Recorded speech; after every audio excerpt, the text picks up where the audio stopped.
It's 8 o'clock.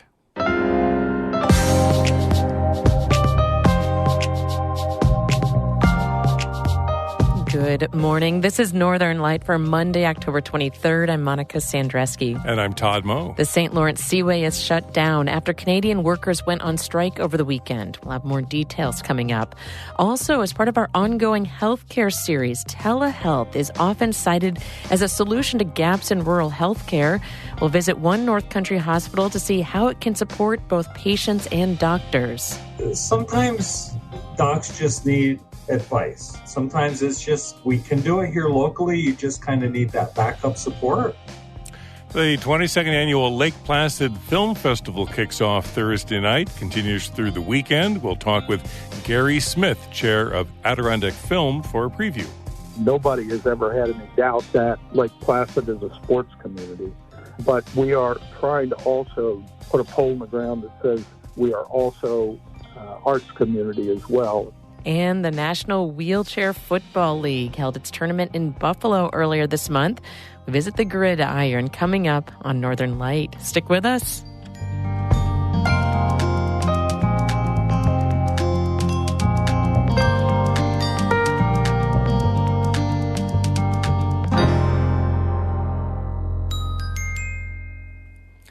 Broadcast of Northern Light here on North Country Public Radio is supported by Adirondack Experience, the museum on Blue Mountain Lake, hosting 2 taxidermy workshops, October 28th and 29th.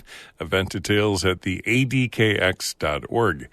And by Apothecary Chocolates, making gourmet chocolates by hand from all natural herbs, botanicals, and tree syrups. apothecarychocolates.com.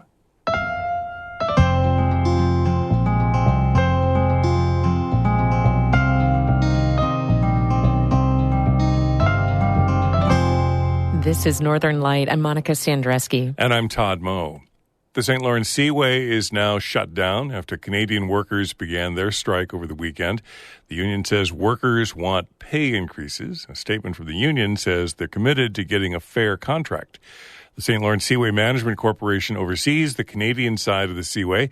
It says the waterway was cleared ahead of the strike, but more than 100 vessels outside of the system are impacted. The Seaway is a major route for both the U.S. and Canada to get cargo and grain out of North America.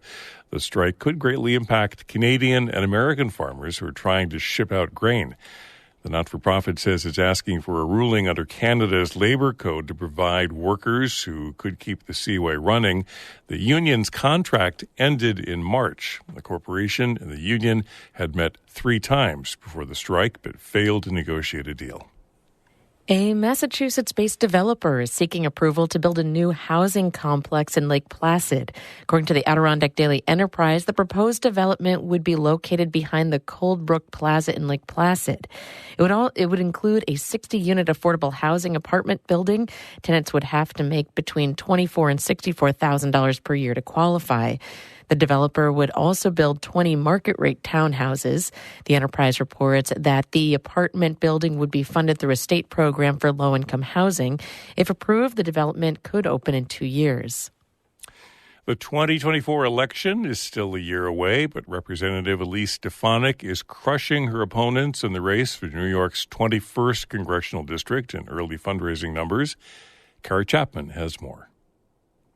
According to Federal Elections Commission filings, Stefanik's campaign raised close to $1.2 million from July through September. Her opponent's campaign numbers pale in comparison. Jill Lochner of Saratoga County brought in about $350 last quarter. She hopes to challenge Stefanik in the Republican primary. Stephen Holden Sr. is the lone Democrat in the race. He posted $0 in receipts from July through September. Republican Congresswoman Claudia Tenney is the only candidate registered with the FEC for New York's 24th Congressional District. That includes the Thousand Islands and Watertown. Tenney's campaign raised almost $309,000 last quarter. Mario Frado of Geneva announced plans to primary Tenney earlier this month for the Republican line. As of Friday, he had not yet filed financial disclosures for this election cycle. Kara Chapman, North Country Public Radio.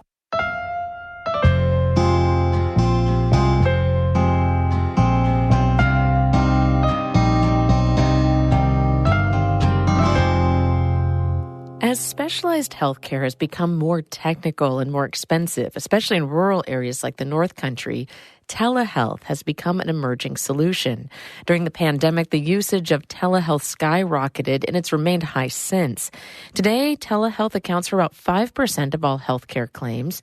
Amy Feiereisel reports on what telehealth looks like at one North Country hospital. On the second floor of the Claxton Hepburn Medical Center in Ogdensburg is a small conference room. It has a horseshoe-shaped table and a big projection screen. The participants are here in the room, and then we have up here is our mastermind computer for the telehealth. That's Shannon Van House, a diabetes care and education specialist. She teaches classes here, like diabetes management and chronic disease prevention. During COVID, they started offering all their classes virtually, and they still do. Nice new camera that actually will follow wherever, It's probably more sophisticated than we understand how to operate. But it just works. But that other voice is Michelle Catlin.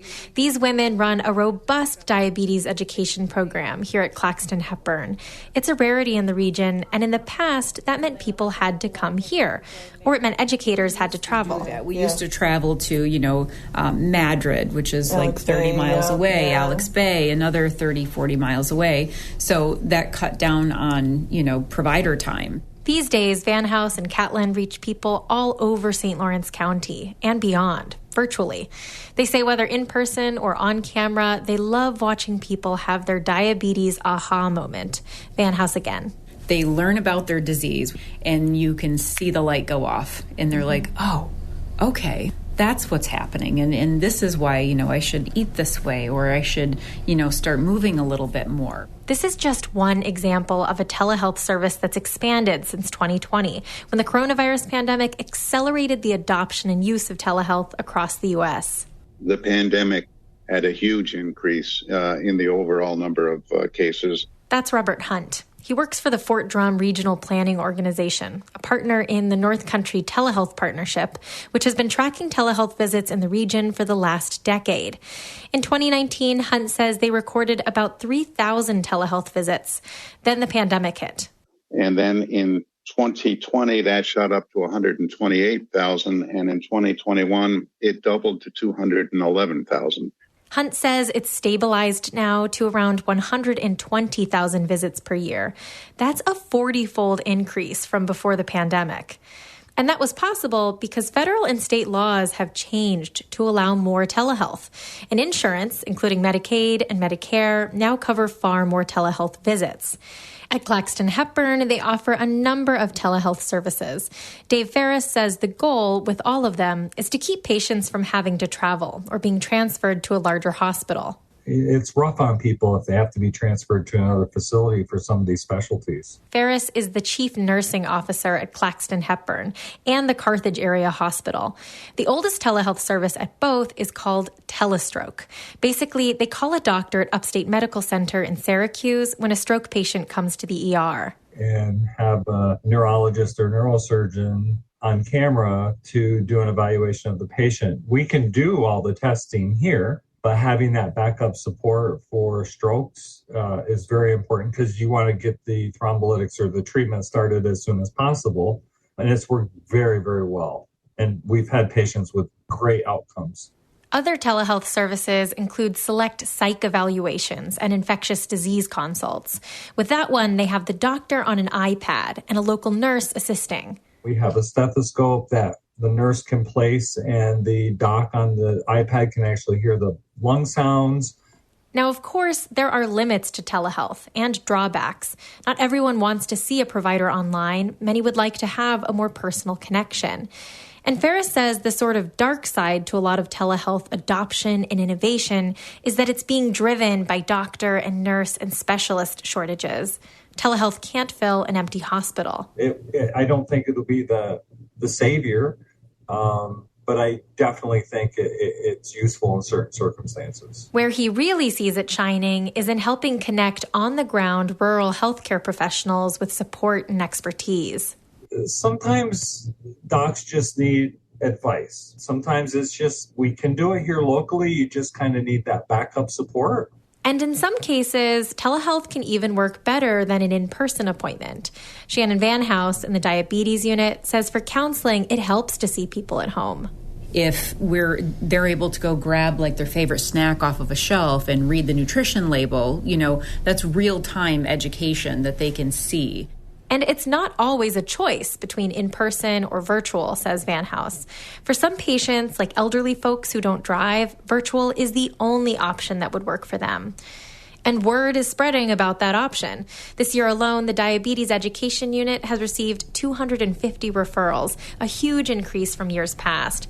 Catlin says that can help whole families. It's the education that they get as well, the knowledge that they have to make better decisions throughout their life. And the beauty of it is it trickles down, like we've seen it trickle down into their families, like their grandchildren, their children. So it's just like a rolling ball that keeps going. We wrapped up our interview because they needed to set up for a farm to fork class in the room. They had both in-person and virtual participants. Amy Feiereisel, North Country Public Radio, Ogdensburg. This story is part of our ongoing series on healthcare in the North Country. You can find all the stories at ncpr.org. And stay tuned for a more in-depth report on how telehealth has grown across the region over the last decade. It's coming up here only on North Country Public Radio.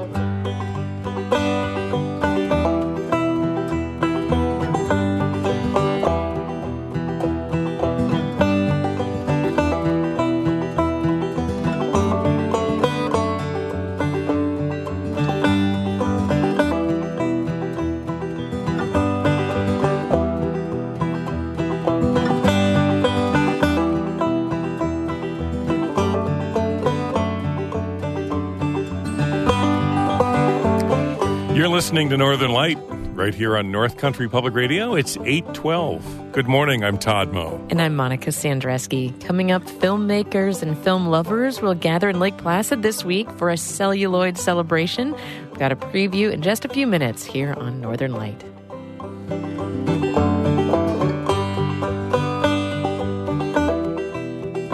It's music by Dan Bergman out of Ballston Spa. Dan and many other regional musicians are part of our Underscore project. You can listen to more of their music anytime on our website, ncpr.org/underscore.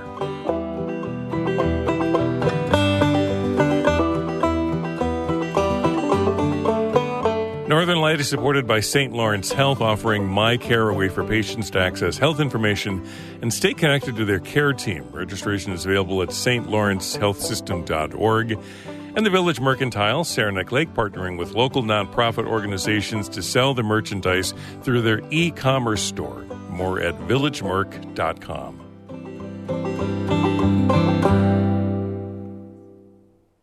We are deep into football season. While North Country fans are into the NFL, college football, or their local high school team, there's another football league that's expanding who can play the sport. A National Wheelchair Football League held a tournament in Buffalo earlier this month. WBFO's Emily Watkin reports.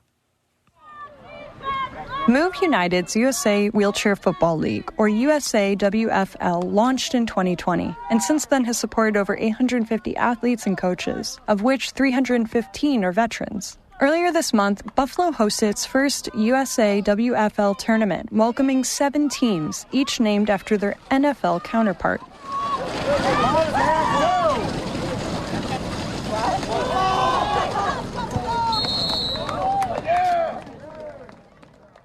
Darnell Callahan was one of the newest athletes on the field during this tournament, having joined the Las Vegas Raiders just 4 months ago.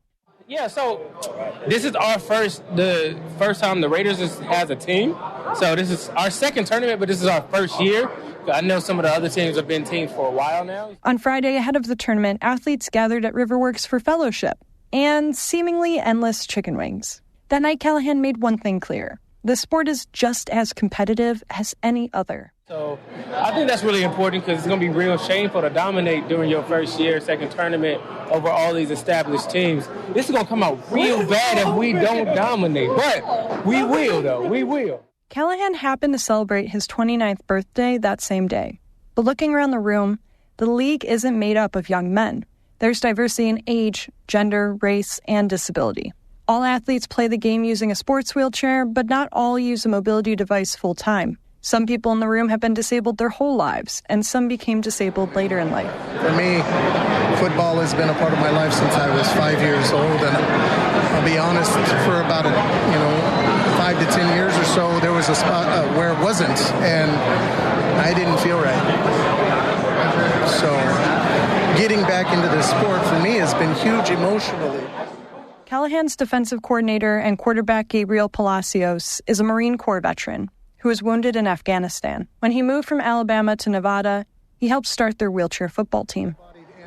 And I can honestly tell you that the adaptive version, wheelchair football, is twice as hard, if not more, than able-bodied football. Because you have to be thinking about more things, and you actually have to be doing more things to do the same thing. And while a huge part of this weekend was just enjoying a sport that has allowed some to play football again for the first time in years and some to play it for the first time ever, it's bigger than that. Obviously, the long-term vision is for every single NFL team, all 32 teams, to be represented in the adaptive version of the sport.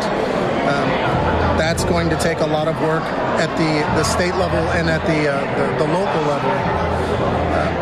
The one thing that I personally wish that we had more is media coverage, because I believe that that's one of the biggest ways, aside from word of mouth, that's going to get this league into the forefront. Really, I want this to be seen by everybody. That visibility is important, as the league is still building support and finding locations to even host these tournaments. Often they take place at convention centers or parking lots large enough for 2 playing fields. This tournament happened in a parking lot at Erie Community College, and according to Buffalo Bills' Adam Page, no other tournament that we've been to, has had this type of setup, with the bleachers and everything, and the food trucks. But it shows that the community. I mean, obviously Buffalo, we're huge with football, so any type of football that it is, or really any sport, the community really gets behind us. But visibility isn't just important for the future of the league. That visibility, they hope, will create more opportunities for everyone with a disability to play sports. Bud Carpenter is a former athletic trainer for the NFL's Buffalo Bills. Now he's the USAWFL's Buffalo Bills defensive coach and sits on the executive board for Greater Buffalo Adaptive Sports, who hosted the tournament and is working on a youth football league. My greatest part to this is to get the kids program. This is wonderful for disabled vets. It's wonderful for disabled people to play this. And right now you're trying to add more teams around the country, but it's an expensive venture. If you can now grow that internally where you can get all these youth programs up and running, that to me is paramount. Other teams are also working on building youth programs while building up what they hope to be a league that is just as well known as the NFL. I'm Emily Watkins for North Country Public Radio.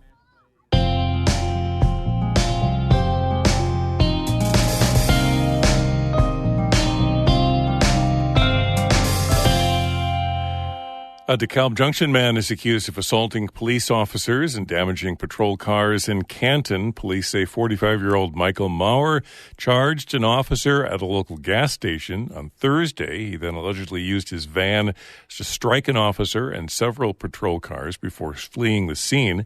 Police later arrested Maurer in DeKalb. He's being held on bail at the St. Lawrence County Jail. 2 officers were injured in the incident. Both were treated and released. And applications to take the New York State Trooper entrance exam open today. Recent changes to eligibility requirements have significantly widened the applicant pool. Earlier this summer, the maximum age for recruits was changed from 29 to 34. Since then, the state police report about 3,000 people have applied who were previously ineligible. The state police also revised its tattoo policy, allowing any tattoo that is completely covered when in uniform. Both changes were made in an effort to bolster the pool of applicants as law enforcement agencies statewide struggle with recruitment. The first entrance exam is scheduled for November 6th.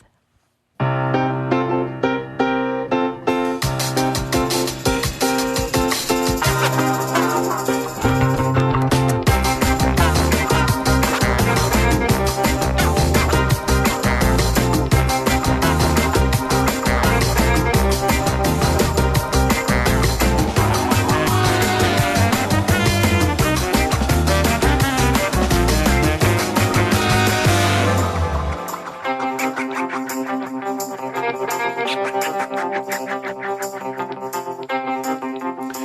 listening to Northern Light here on North Country Public Radio. I'm Todd Moe. And I'm Monica Sandreski. In just a minute, over 20 feature films and more than 30 short films are all part of this week's Lake Placid Film Festival. We'll talk with one of the organizers in just a minute. Then stick around after the show for Bird Note coming up at 8:42. But first, Todd has a look at the weather for us. Clouds in the forecast this week with partly to mostly cloudy skies the next few days. Highs this afternoon, upper 40s into the low 50s. Light winds out of the west. Lows tonight, upper 20s into the mid-30s with partly cloudy skies. And then tomorrow could see a high near 60. Could see a high near 70 on Wednesday. Maybe some scattered showers on Wednesday. Thursday and Friday at this point, highs in the 60s, near 70 with scattered showers both days. And looks like there might be some scattered showers into the weekend. But again, today, partly to mostly cloudy, highs near 50, light winds out of the west. Right now, clouds and 39 degrees in Canton. Anniversary screenings of 3 classic films are part of this year's Lake Placid Film Festival. It kicks off on Thursday evening and continues through the weekend with film showings at the Lake Placid Center for the Arts and the Historic Palace Theater. The festival begins with a special 30th anniversary showing of Cool Runnings about the first Olympic Jamaican bobsled team. The film will be introduced by Chris Stokes, one of the original members of the team. And the festival will also host 50th anniversary celebrations of The Exorcist and Charlotte's Web. Gary Smith, chair of Adirondack Film, says the festival will also celebrate the works of filmmakers here in New York. And there's going to be a workshop on making movies in the North Country. Smith says actor and writer strikes this year reverberated beyond just filmmakers in Hollywood. And yes, it had an impact on planning this year's festival. It did. And does, actually. We had programs like Pitch World, and that was where people would come with their pitches for pilots, trying to sell their work. And that was all but killed during the writer's strike, and certainly when SAG went out. There were a lot of delays. I think, Todd, it's one of the reasons that some of this has been delayed. We got a bit of a late start because we couldn't get commitments. And then when that settled, all of a sudden we had 2 situations simultaneously. One was that people were freed up and could come to pitch. The other was that there was a lot of pent-up demand for their services, so a lot of them went back to work. And so that created some turbulence. But anyway, that's been an interesting glint to this year's festival. And we're trying to rebuild it. In the early 2000s, it was an extraordinary small event that was highly focused. We had so many amazing producers, directors, everybody here. And that was the result of a woman by the name of Kathleen Carroll. And Kathleen grew up in Lake Placid. Her father was with the Lake Placid Club. Deep history in the arts. She went to New York. She became the chief film critic for the New York Daily News. Kathleen knew all these people intimately, and she was able to bring a lot of them to Lake Placid. And so we live on that heritage a little bit, but it atrophied during the mid-teens. We couldn't get funding. That's when the proliferation of every small town that had a theater began doing a film festival. And, we kind of suffered through those times. Yeah. But we've done, since 2018, we've done an amazing rebuilding job. And part of our job is to let the, Northern New York, the North Country, know about an event like this in its midst. I think it's also just such a great event, as you mentioned a moment ago, Gary, that you've got 50th anniversary and 30th anniversary showings and screenings, kind of retrospect. But also, this is such a great opportunity to see what's new and meet some of the new producers and directors and writers. And Absolutely. On Friday night at 5:30, in the lobby bar at the High Peaks Resort, we began really the gala program, and we are this year hosting Barbara DeFina. Barbara is coming up to be with us on Friday, Saturday, and Sunday, and Barbara was executive producer of Goodfellas and of Casino and of Hugo and of Gangs of New York and of so many. Barbara is here to give us an insider look at creating these movies, and not only the pleasure of it, but the pain of it. And then our artist in residence, Pamela Cedarquist. Pam is Chevy Chase's sister. Chris Lefko. They're doing programs where you as an artist, as a screenwriter, as a filmmaker, as anything, can bring your individual effort, whatever state it's in, whatever state of development it's in. You can bring it to Chris and Pamela, and they will work through next steps with you. They'll tell you where you should take it now, what you should do next, the structure as it is. You have 5 minutes to pitch what you're doing, what your questions are, where you are in the process, and then they have 15 minutes to work with you through those questions. And it follows, and this is back to your original statement, it's followed by a program or a panel on filming in the North Country. It is led by the film commissioner of the governor's film office for New York State. His name is Yoni Boxer. And Yoni has the film commissioners from Rochester, Buffalo, our own Adirondacks, and the Capital Region talking to filmmakers and, incidentally, our community leadership, political leadership on the village, the town, the county, all the stuff that New York does so well. We got 85 levels. We want to illustrate the tax credits that are available in New York State to filmmakers. We want to showcase our outdoors, our waterfalls, our covered bridges, our mountains, our valleys, and make sure that filmmakers understand that those assets are available in New York State. We're working with St. Lawrence. They're bringing kids. Marist is bringing students. Clarkson is bringing students. So that's the education is a major part of it. And then almost as a diversion from some of this, if you're on this track, is to go see an absolutely wonderful film. We've got some on skateboarding. We've got 2 actually on skateboarding, and the principals, the filmmakers, are going to be with us for those.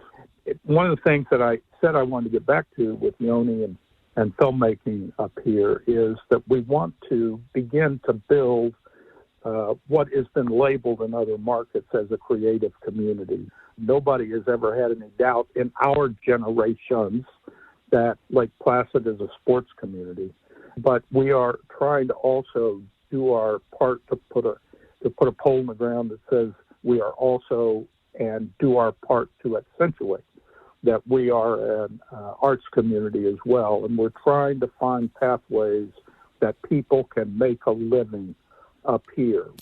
Gary Smith, chair of Adirondack Film, is one of the organizers of this year's Lake Placid Film Festival. It starts on Thursday, and there's more info at adirondackfilm.org. Before we head out, we want to remind you to tune in to NCPR this afternoon for a special Dean's List. Renowned author and SUNY Potsdam grad T.C. Boyle joins Doyle Dean to talk about the role that music has played in Boyle's life and work. They'll also share a cover of Screamin' Jay Hawkins' I Put a Spell on You, recorded by the Ventilators, a band that Boyle fronted in 1980. That's the Boyle and Doyle special on the Dean's List this afternoon from 3 to 5 here on NCPR. Then you can also meet T.C. Boyle in person. He's doing a free public reading at SUNY Potsdam tomorrow night at 7 at the Black Box Theater. Find out more information this afternoon on the Dean's List from 3 to 5. I'm Monica Sandreski. And I'm Todd Moe. Thanks for joining us. Be well.